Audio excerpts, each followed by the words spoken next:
사랑하는 여러분, 우리는 만남을 소중히 여깁니다. 그렇죠? 만남이 사람의 일생에 많은 영향을 끼치는 것은 굳이 제가 설명하지 않아도 알게 됩니다.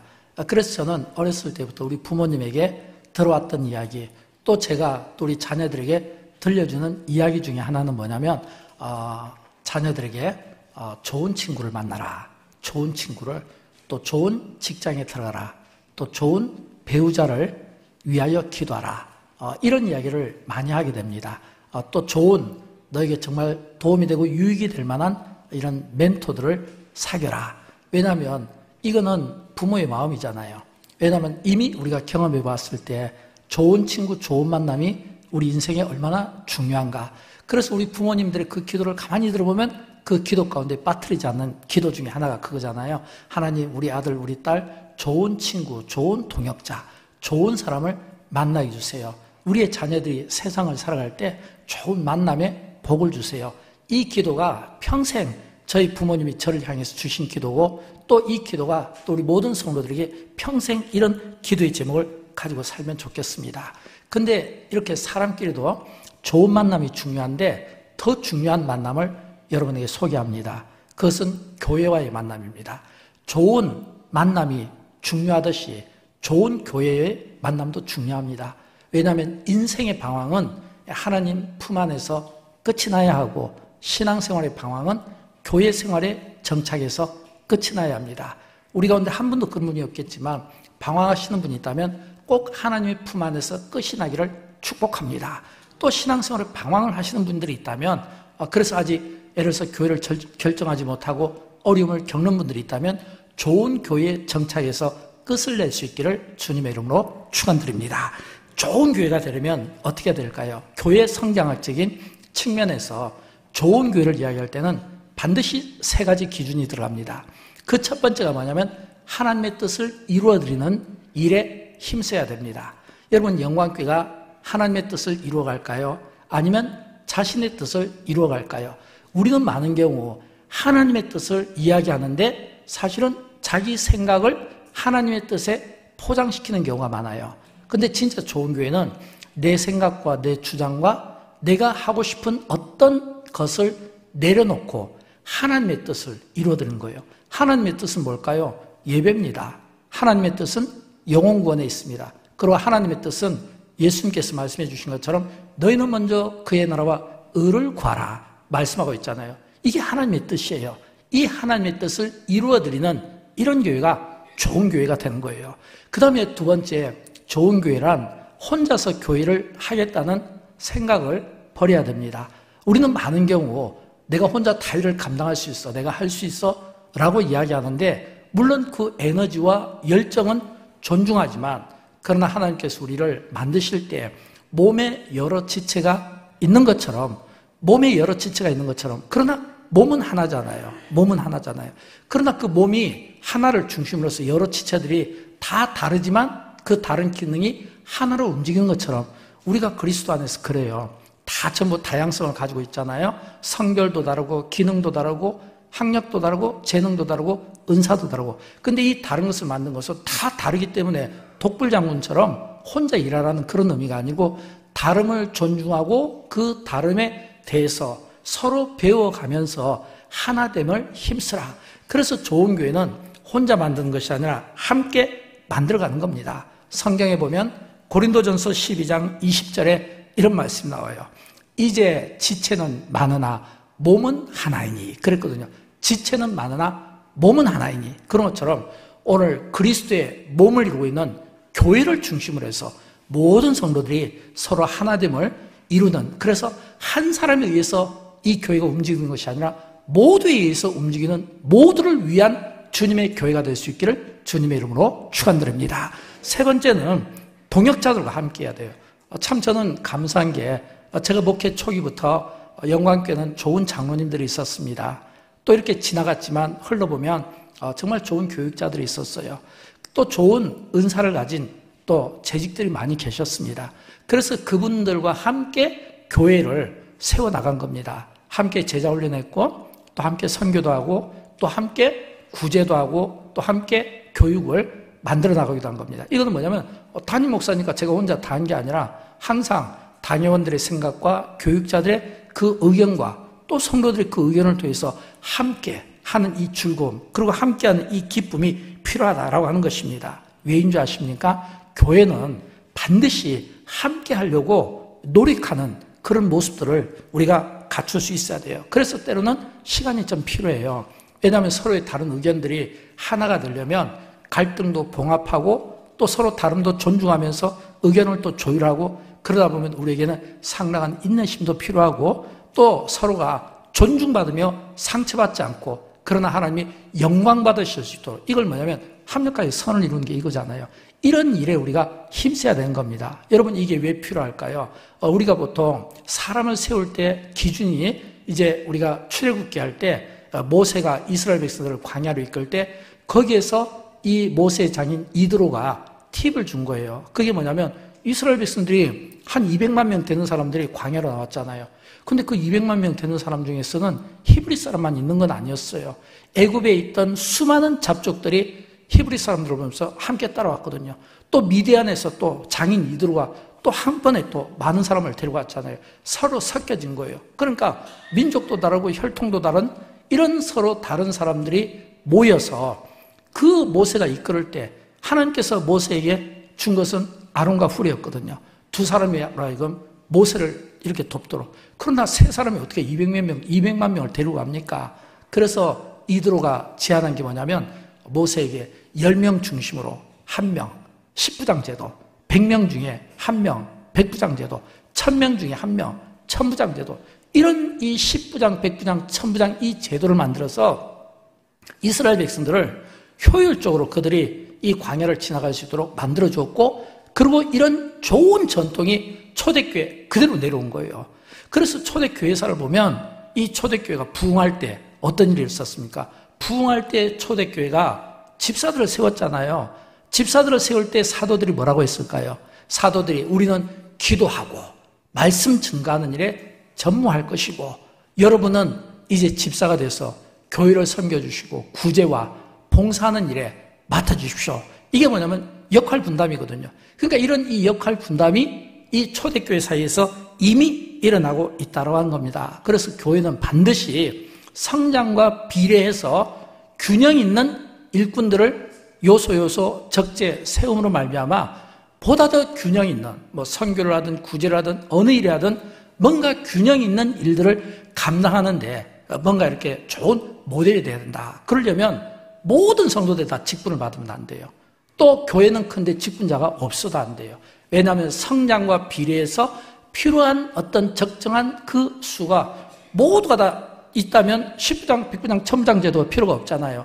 다 구분이 필요한 거예요. 구분이. 그게 뭐냐면 저는 지혜라고 생각을 하는 겁니다. 사랑하는 여러분, 영광교회가 5년에 한 번씩 갖는 이 직분자, 이 선거를 통해서 또 많은 일꾼들을 세워나가게 될 텐데 저는 그분들이 정말 균형 있게 필요한 곳에 정말 쓰임받을 수 있도록 여러분이 기도하시면서 지혜와 분별력을 가져주시기를 진심으로 소원합니다.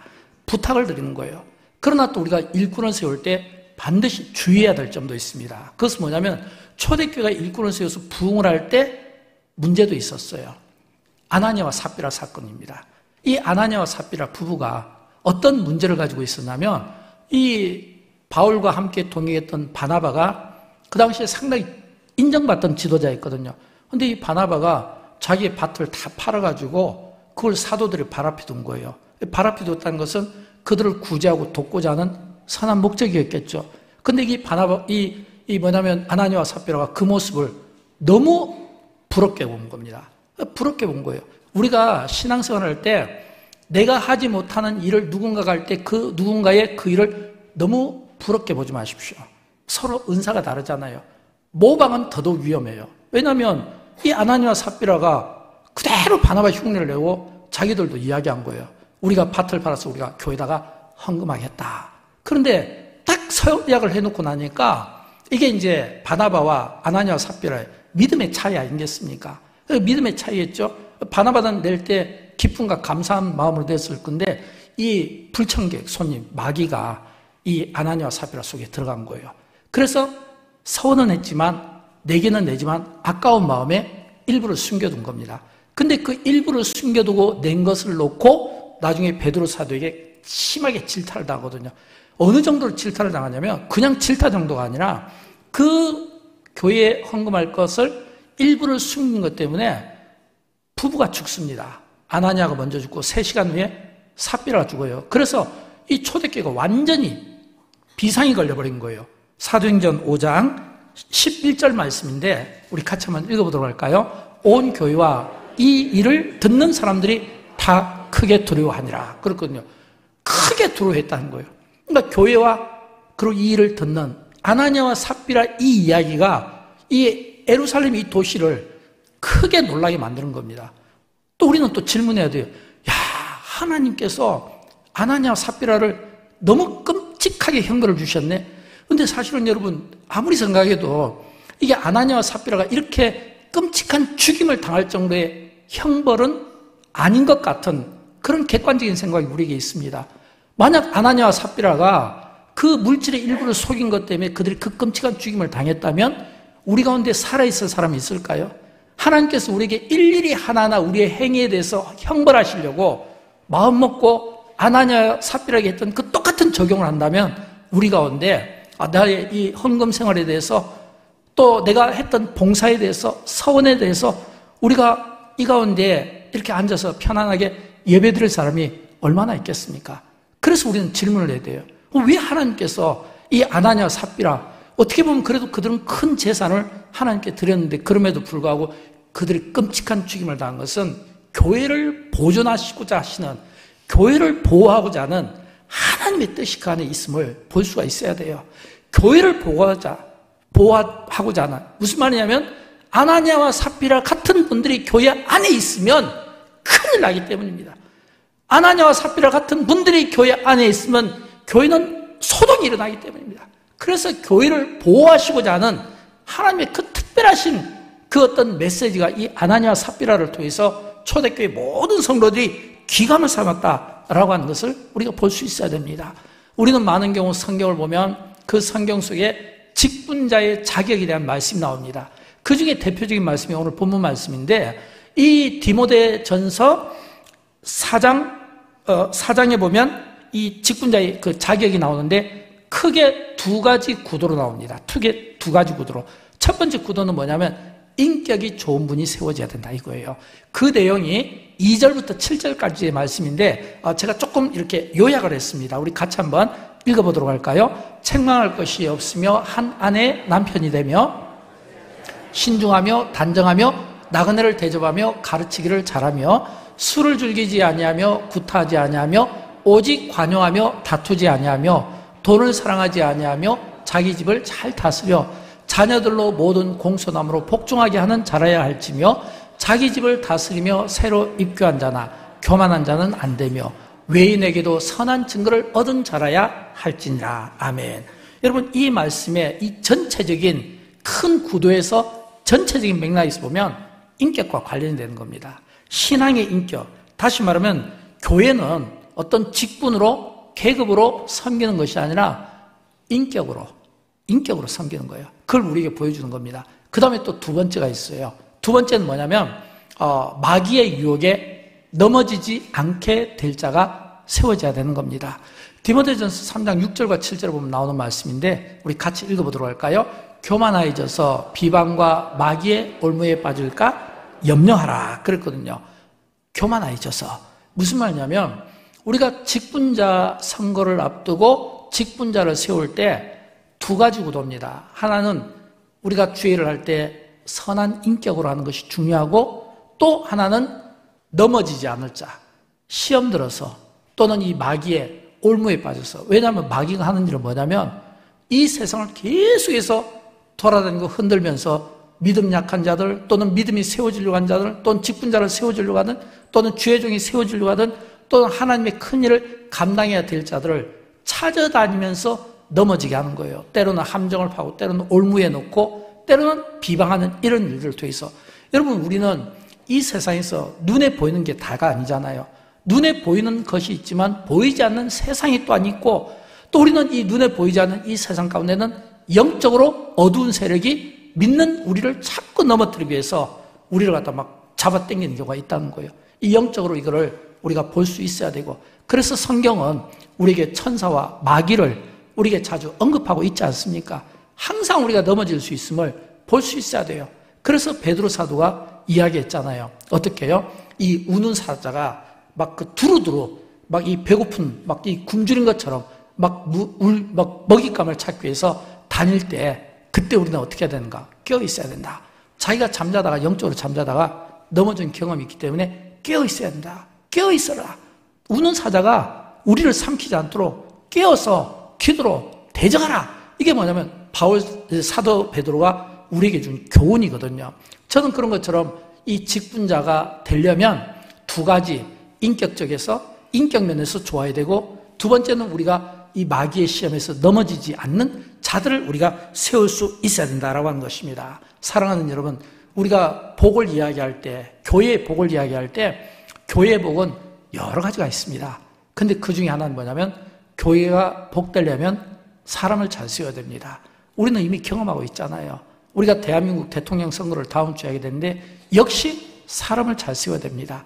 왜냐하면 우리가 어떤 지도자를 세우고 어떤 일꾼을 세우는가, 이거는 우리에게 앞으로 남은 그 기간에 운명이 달린 문제예요. 그래서 지도자를 잘 세우는 것이 너무 중요하고, 더 중요한 것은 이 지도자가 세워질 때 누가 세웁니까? 하나님이 세운 거예요. 하나님이 세웁니다. 근데 여러분 아셔야 돼요.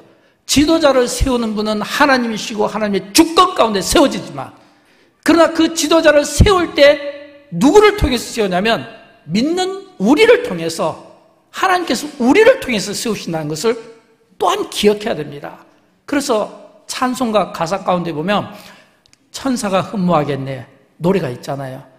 하나님은 천사를 통해 일하시는 분이 아니라 믿는 우리를 통해서 일하시는 분이에요. 그러니까 하나님이 세우지만 믿는 우리를 통해 일한다면, 오늘 믿는 우리가 그 거룩한 부담감을 가지고, 이 거룩함이 기도가 되어야 되고, 이 거룩함이 하나님 앞에서 지혜를 구하고 분별력을 구함으로 말미암아, 저는 영광교회가 5년에 한 번 갖는 이 귀한 이 직분자 선거에서 많은 분들이 하나님께 영광을 올려드리고 교회가 기쁨이 되는 이런 잔치가 주 안에서 일어날 수 있기를 주님의 이름으로 축원드립니다. 그래서 이 시간 장로와 집사와 그리고 권사의 자격에 대해서 제가 말씀을 드리겠습니다. 먼저 장로의 자격을 말씀드릴게요. 첫째는, 장로는 하나님을 사랑하고 교회를 사랑해야 됩니다. 여러분, 우리가 사랑을 이야기할 때 그 사랑에는 반드시 우리가 중요하게 여기는 게 있습니다. 그게 뭘까요? 사랑하는 사람은요, 인색하면 안 돼요. 인색하면 안 돼요. 우리가 사랑하는 사람에게 인색할 수가 없잖아요. 그런 것처럼 하나님을 사랑하고 교회를 사랑한다는 것은 하나님을 위하고 교회를 위하는 일에 있어서 인색하면 안 된다. 그러면 교회가 힘들어지고 서로 불편한 잡음이 나올 수가 있는 거예요. 넉넉함과 그리고 따뜻함으로 우리가 하나님을 사랑하고 교회를 세워나갈 수 있어야 됩니다. 그 다음에 두 번째는 직분을 소명으로 받아야 됩니다. 가끔 가다 보면 명예로 생각하는 분들이 있어요.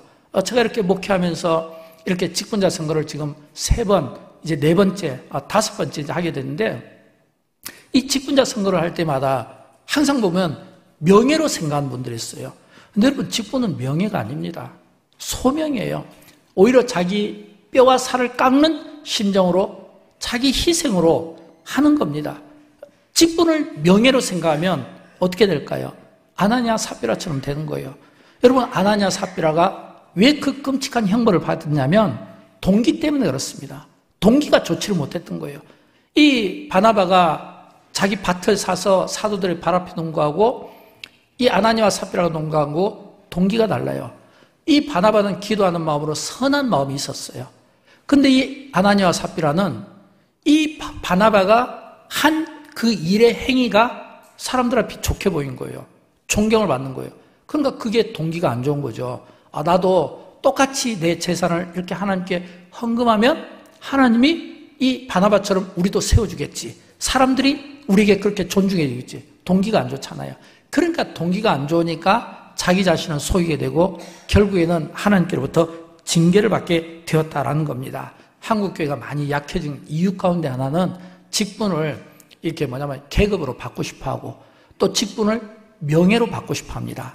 여러분, 직분은 계급도 아니고 명예도 아니고 정말 소명입니다. 예수님이 십자가를 지신 것 같은 그런 마음으로 내가 그 교회를 세워나가고 교회를 위하여 헌신하겠다. 그런 주님이 소명을 주실 때 감사함으로 저는 받는 분들이 장로님이 되면 좋겠습니다. 세 번째는 하나님의 뜻을 분별하는 자가 세워져야 됩니다. 우리는 많은 경우 하나님의 뜻을 이야기해요. 그런데 앞에서도 이야기했지만 하나님의 뜻이 아니라 내 뜻일 수가 있거든요. 그래서 하나님의 뜻을 이야기할 때는 분별력과 충성이 필요합니다.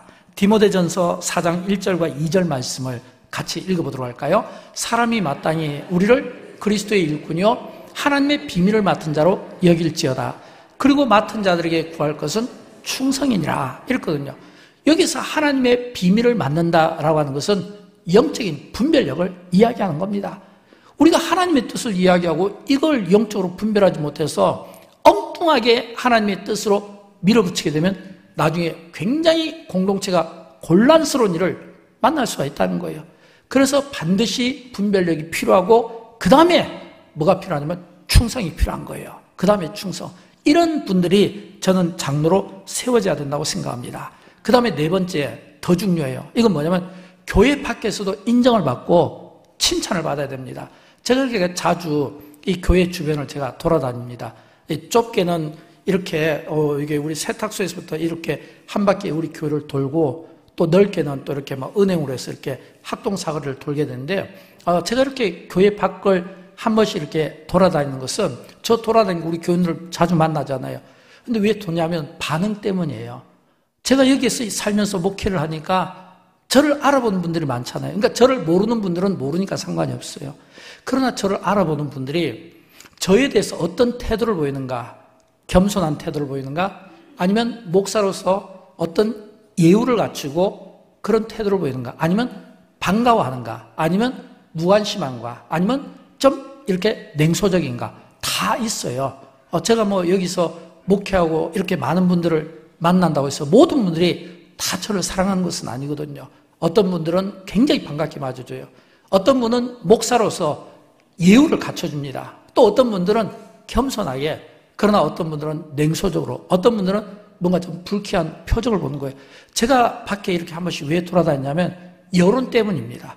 영광교회를 어떻게 보는가? 영광교회를 어떻게 보는가? 오늘 우리 사랑하는 우리 이웃들이 이 교회를 어떻게 보는가? 여러분, 교회에서 장로님이 되려면 반드시 이게 필요합니다. 성경에도 나와 있잖아요. 7절 말씀인데 같이 읽어보도록 합니다. 또한 외인에게서도 선한 증거를 얻은 자라야 할지니. 그랬거든요. 여기서 외인은 이방인 또는 불신자를 이야기하는 겁니다. 무엇을 말할까요? 장로가 되실 분들은 밖에서도 불신자들과 이방인들에게 인정을 받아야 된다는 겁니다. 왜일까요? 여러분, 예수님께서 너희가 빛과 소금이라고 할 때 교회 안에서 빛과 소금이라고 말하지 않았잖아요. 세상에서. 하나님은 교회도 사랑하시지만 세상도 사랑하시는 거예요. 요한복음 3장 16절에 하나님이 세상을 이처럼 사랑하사 말씀하고 있잖아요. 그러니까 교회도 사랑하고 세상도 사랑하니까 교회 안에서도 장로로서 인격과 덕으로서 잘 존중을 받아야 되겠지만 교회 밖에서도 사람들이 여러분을 드릴 때 장로님다운 그런 어떤 품성을 가지고 인정과 존중을 받을 수 있어야 한다. 이게 저는 필요하다고 생각합니다. 그 다음 마지막 다섯 번째는 인격과 덕을 갖춘 분들이 장로님이 되셔야 됩니다. 오늘 본문 2절과 3절 말씀을 우리 같이 읽어보도록 할까요? 그러므로 감독은 나그네를 대접하며 가르치기를 잘하며 술을 즐기지 아니하며 구타하지 아니하며 오직 환영하며 다투지 아니하며. 아멘. 여러분, 여기에서 우리가 중요한 것은 뭐냐면 감독자들은요 모든 일에 솔선수범해야 되지만 사람을 잘 다스려야 돼요. 사람을 잘 다스리려면 어떻게 해야 되겠습니까? 사람을 소중히 여겨야죠. 귀하게 여겨야죠. 다투거나 화를 내거나 또는 어떤 감정이 격해서 상대에게 불편함을 주면 안 되죠. 왜냐하면 사람을 잘 다스리는 일을 해야 되죠. 기도, 예배 뭐 당연한 거고요. 또 그 위에 여러 어떤 봉사들 당연한 거고요. 그러나 중요한 것은 뭐냐면 이 나그네를 대접하여 관용하며 다투지 아니하는 이런 이 삶에서 모범적인 이런 분들이 장로님이 되어야 되는 겁니다. 그러나 만약 교회가 다투거나 관용하지 못하거나 사람을 귀하게 여기지 않으면 어떻게 될 거예요? 불협화음이 생길 수밖에 없죠. 그러면 공동체는 깨질 수밖에 없는 거예요. 공동체가 건강한 공동체가 되려면 반드시 교회 안에는 인격과 그리고 덕을 갖춘 사람들이 나와야 됩니다. 그래야 화평이 되는 거예요. 가정도 교회도 공동체도 인격과 덕을 가진 분들이 세워질 수 있도록 해주시기를 주님의 이름으로 축원드립니다. 그 다음에 이제 집사의 자격입니다. 집사. 먼저 이 집사의 자격은 인품이 좋아야 돼요. 오늘 본문 8절 말씀을 보도록 할까요? 이와 같이 집사들도 정중하고 같이 읽습니다. 이와 같이 집사들도 정중하고 일구이연을 하지 아니하고 술에 임박히지 아니하고 더러운 일을 탐하지 아니하고 그랬거든요. 여러분 집사의 자격은 첫째는 인품이 좋아야 돼요.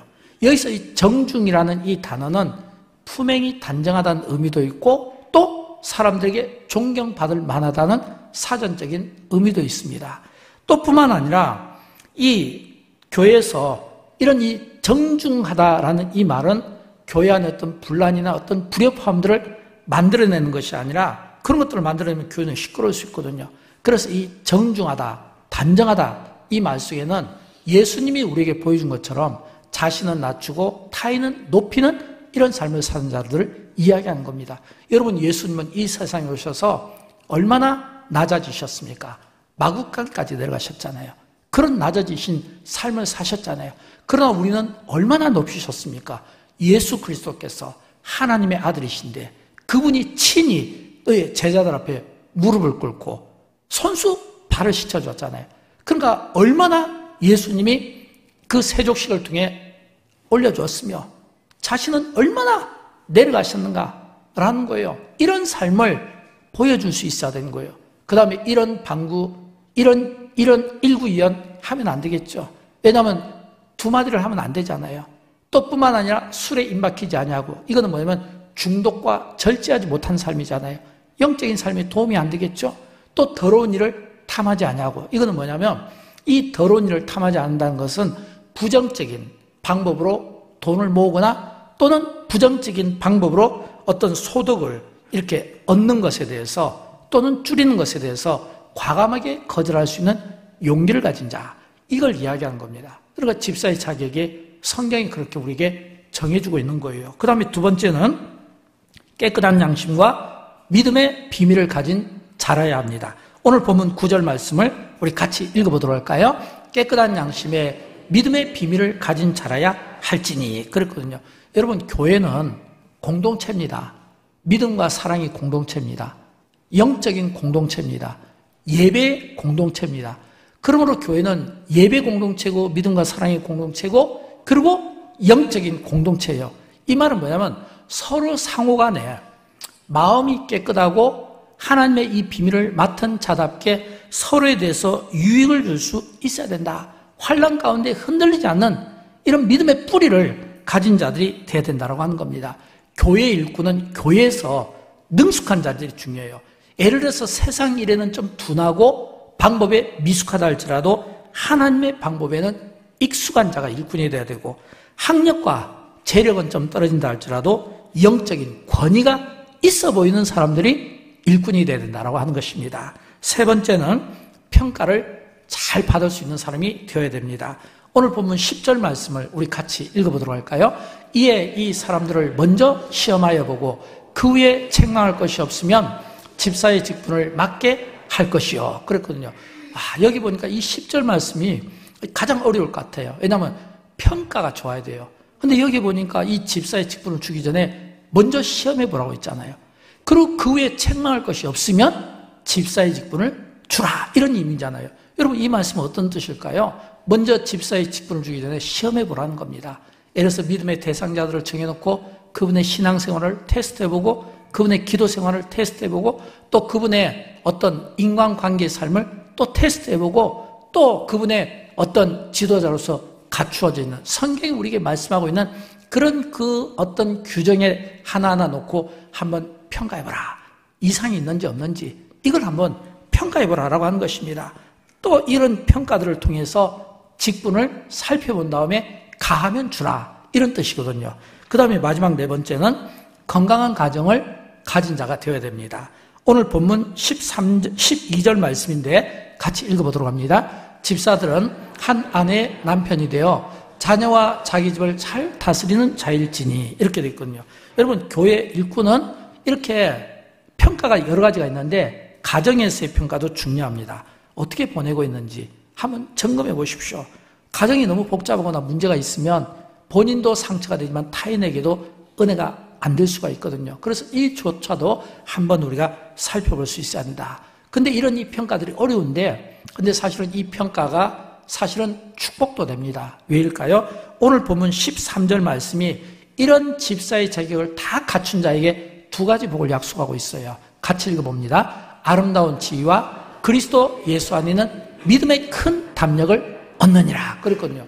아름다운 지위와 그리스도 예수 안에는 믿음의 큰 담력을 얻게 되는 겁니다. 저는 여러분, 사랑하는 우리 모든 성도님들, 이미 직분을 받으신 분과 앞으로 받기 위하여 준비하시는 미래의 직분자들과 또 이 일에 함께 참여한 여러분 모두가 이 장로의 직분, 그 어떤 그 직분에 관한, 그리고 또 이 집사의 이 직분에 관한, 그래서 가한지 아닌지 이걸 하나하나 한번 스스로 우리 자신에게 적용해보고 평가해보는 가운데 이 아름다운 지위와 믿음의 큰 담력들을 저와 여러분이 받아 누리기를 주님의 이름으로 축원드립니다. 이제 권사의 자격에 대해서 말씀을 드리겠습니다. 여러분, 권사가 어떤 자격을 가지고 있을까요? 권사는 섬김과 돌봄의 은사를 가진 사람이어야 됩니다. 또 권사는 교회를 위해서 헌신을 아끼지 않아야 됩니다. 한 영혼을 소중히 여기고 신방하는 일과 기도하는 일을 또 돕는 자이기도 합니다. 그래서 기도에 힘쓰고 또 돌봄에 힘써야 되는 거예요. 근데 오늘 말씀은 우리에게 이 권사의 자격에서 중요한 한 가지를 지적해 주고 있습니다. 그게 뭐냐면 11절 말씀이에요. 우리 같이 읽어보도록 할까요? 여자들도 이와 같이 정숙하고 모함하지 아니하며 절제하며 모든 일에 충성된 자라야 할지니라 그랬거든요. 여기서 여자들도 이와 같이 정숙하고, 그 다음 뭐라고 되냐면 모함하지 아니하며 이랬거든요. 이 말은 언어 생활을 이야기하는 겁니다. 여러분, 언어 생활, 우리가 권사님 정로에 되시면 권사님 되실 분들은 언어 생활이 좋아야 돼요. 왜일까요? 여러분, 반드시 점검을 받아야 돼요. 그 언어가 긍정인지 아니면 부정인지, 하나님께 영광을 올려드리는지, 사람을 세우는 언어인지 사람에게 상처를 주고 깎아내리는 언어인지. 왜냐하면 교회는 이게 남성 중심보다는 여성 중심이거든요. 사실 영광교회는 남성분들이 많이 계십니다. 그러나 대부분의 교회는 여성분들이 많다는 것은 이미 여러분들도 아실 겁니다. 왜냐하면 교회는 여성들의 역할들이 참 많습니다. 봉사하고 또 여러 돕는 일들이 있다 보니까 자연히 여성 중심의 교회에서 여성들의 어떤 일들이 많아지다 보면 자연히 여성분들이 제일 잘하는 것 중에 하나가 말하는 거잖아요. 말하시되 저는 이왕이면 그 말이 소금으로 고루고루 뿌린 것 같이 은혜로운 적절한 말을 통해 사람을 세우고 사람을 격려하며 그 영혼을 살리는데, 저는 우리 모든 성도님들이 특별히 권사 후보로 오르신 분들의 언어 생활이 반드시 평가의 기준이 되었으면 좋겠어요. 또 그러면서 그 다음에 충성하는, 모든 일에 충성하는 그런 일을 감당했으면 좋겠습니다. 저는 이렇게 개인적으로 이렇게 성경에 나오는 두 인물을 좋아합니다. 구약 성경에서는 다윗을 좋아하고 신약 성경에서는 로마서를 좋아합니다. 특별히 구약 성경에서 이 다윗의 그 용사들, 사무엘하 23장을 보면 이 다윗의 용사들이 나와요. 근데 그들은 하나같이 무명의 사람들입니다. 로마서 16장을 보면 이 다윗이 그 위대한 믿음에 관한 책, 그리고 믿음의 교리에 관한 로마서를 집필했는데 그 16장 가운데 한 장을 사람 이름으로 가득 채운 거예요. 근데 여러분 아십니까? 이 로마서 16장에 나오는 첫 번째 사람이 누구냐? 여자입니다. 두 번째 사람이 누구냐? 역시 여자입니다. 무엇을 말할까요? 지금부터 2000년 전 고대 사회에서 남성 중심의 신앙생활을 해가던 때에 이 바울이 로마서를 기록하며 자기에게 도움을 준 많은 동역자들에 대한 그 감사의 사람을 하나하나 언급할 때 첫 번째, 두 번째 사람을 여성로들로 올렸다는 것은 지금부터 2000년 전이잖아요. 복음을 전하다가 어려움을 겪게 되고 고난도 받고 쫓겨가기도 하고 제대로 먹지도 못하고 헐벗고 굶주릴 때 얼마나 그 옆에서 그 여성로에 그 헌신과 보호가 있었으면 잊지를 못해서 이렇게 표현을 하고 있는 거예요. 로마서 16장 1절과 2절 말씀을 우리 같이 한번 읽어보도록 할까요? 내가 갱그레아 교회 일꾼으로 있는 우리 자매 베베를 너에게 추천하노니 너희는 주 안에서 성도들의 합당한 애절로 그를 영접하고 무엇이든지 그에게 소용된 말을 도와줄지니 이는 그가 여러 사람과 나의 보호자가 되었습니다. 이렇게 말하고 있거든요. 여러분, 이 말은요, 지금 이 여성도 베베가 갱그레아라고 하는 지방의 교회의 일꾼이라는 겁니다. 근데 이 여성도 베베가 제일 끝에 보면 그가 여러 사람과 나의 보호자가 됐다는 거예요. 이 말은 이 여성도 베베가 바울에게만 보호자가 아니라 여러 사람과 우리가 상상할 수가 있거든요. 그러면 바울이 그 당시에 보호자라는 것은 어떤 의미겠습니까? 기도의 보호자, 생활의 보호자, 또 특별히 바울은 글을 쓰는 목회자니까 이 고린도서를 보게 되면 고린도 교회에서 바울이 직면했던 어려움이 뭐냐면 사도성에 문제가 있었다. 그것을 인정하지 않으려고 하는 그 고린도 교인들과 힘겨운 싸움을 했거든요. 그렇다면 분명히 이 바울에게 이 여성도 베베는 신학의 보호자가 되어주었을 겁니다. 아, 우리 지도자, 우리 목사님, 우리 전도사님의 신학이 옳을 거다. 이런 이 보호자 있잖아요. 그러니까 이 베베가 기도의 보호자, 사역의 보호자, 생활의 보호자, 신학의 보호자. 그러니까 이 바울이 얼마나 고맙겠습니까? 얼마나 그걸 잊지 못하면 기가 막힌 것은 로마서 16장에 나오는 사람들이 당연히 들어가야 될 바울 옆에 그 사람이 들어가지 않고 여성로들이 들어가 있더라는 거예요. 또 사무엘하 23장에 보면 당연히 들어가야 될 그 다윗 옆에 그 용사들이 이러면은 무명의 사람들이 있다라고 한 겁니다. 그래서 우리는 영광교회 이런 직분자 이 선거를 앞두고 우리는 두 가지 마음의 태도가 필요합니다. 그 두 가지 마음의 태도 가운데 먼저 기준은 뭐냐면 우리가 하나님 앞에 정말 무릎으로 기도하며 하나님 우리에게 분별의 은혜와 지혜의 은혜를 주셔서 기도하면서 지혜와 분별력으로 우리가 보이지 않는 것까지 보며 하나님은 외모만 보고 겉으로 드러난 것만 보는 것이 아니라 중심까지 보시는 내 마음에 합한 자라고 다윗을 향해 이야기했던 그 마음까지 볼 수 있도록 하나님 지혜를 주십시오. 분별력을 주십시오. 그런 그 마음이 저는 반드시 필요하다고 생각해요. 그런 마음으로 저는 한 분 한 분 정말 영광교회 귀한 장로님으로 집사님으로 안수 집사님으로 세워주시기를 주님의 이름으로 부탁드립니다. 그러나 또 한편으로 저는 133명이 이 가운데 아마 거의 대부분은 되지 않을 것으로 봅니다. 그러나 저는 그것 때문에 실망하지 않았으면 좋겠어요. 왜냐하면 제가 이렇게 사무엘하 23장을 자주 묵상하고 로마서 16장을 묵상하는 것은 제가 목회백서를 쓸 때 저에게 영감을 준 게 로마서 16장과 사무엘하 23장이 제가 목회백서를 쓰게 된 영감입니다. 처음에 제가 영광교회 부임해서 목회백서를 쓸 때는 그 중요한 메시지가 뭐냐면 사건 중심이었어요. 근데 시간이 많이 흐르니까 그 사건 중심에서 인물 중심으로 바뀌더라고요. 그러니까 사건 중심에서 인물 중심으로 바뀌었다는 것은 그 당시 초창기 때는 제가 미숙해서 하나하나 꼼꼼하게 사건 중심으로 했는데 이제는 그래서 사건을 보면서 사람을 생각했는데 이제는 사람을 보면서 사건을 생각하게 되는 거예요. 이게 인물 중심으로 바뀌었다는 거예요.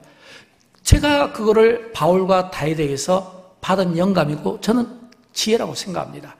여러분, 바울이 거기에 나와 있는 로마서 16장에서 많은 사람들에게 로마교회 성도들에게 읽혀질 그 무명의 사람들의 고마운 마음을 가졌다는 거예요. 다윗도 마찬가지예요. 무명의 용사들에게 고마운 마음을 가졌다는 거예요. 이 말은 뭐냐면 우리가 하나님의 나라에서 드러나서 하나님께 쓰임받는 영광도 있지만 드러나지 않지만 빛과 소금처럼 쓰임받는 영광도 있다는 것을 우리는 이 사무엘 23장과 로마서 16장을 통해 우리가 교훈을 얻었으면 좋겠습니다. 그래야 하나님께서 우리 영광께서 아무개 씨는 장로로서 드러나서 열심히 일하고 또 어떤 분에게는 하나님께서 또 우리 아무개 씨에게는 드러나지 않지만 그러나 하나님이 기억하시고 생명책에 기록될 만한 그런 무명의 영광을 가지고 이름도 빛도 없이 그 무명의 사명을 감당해 주시는 이 두 가지가 이 투표에 참여하고 거기에 대상자로 있는 모든 분들이 같은 마음을 가질 때 비로소 주님의 교회는 건강한 교회로 하나님의 영광 가운데 모든 사람이 기쁨이 되고 모든 사람들에게 희망과 소망을 주는 교회로 세워지게 될 줄로 믿습니다. 꼭 기도해 주십시오. 꼭 기도해 주셔서 기도하는 가운데 하나님이 여러분에게 지혜를 주시고 분별력을 주셔서 되실 분들은 되셔서 영광 받으시며 힘있게 쓰임 받으시고 또 안 되시더라도 생명책에 기록될 걸 믿고 그 영광 가운데 함께 그날에 우리 주님으로부터 교회가 칭찬받고 성도들이 칭찬받고 모든 직분자들이 칭찬받는 이런 천국 잔치를 위해서 이제 3주 남았습니다. 제가 4주 전에 제가 이제 기도합시다라고 했잖아요. 3주 남았어요. 다니엘처럼 함께 기도로 승리하기를 주님의 이름으로 축원드립니다.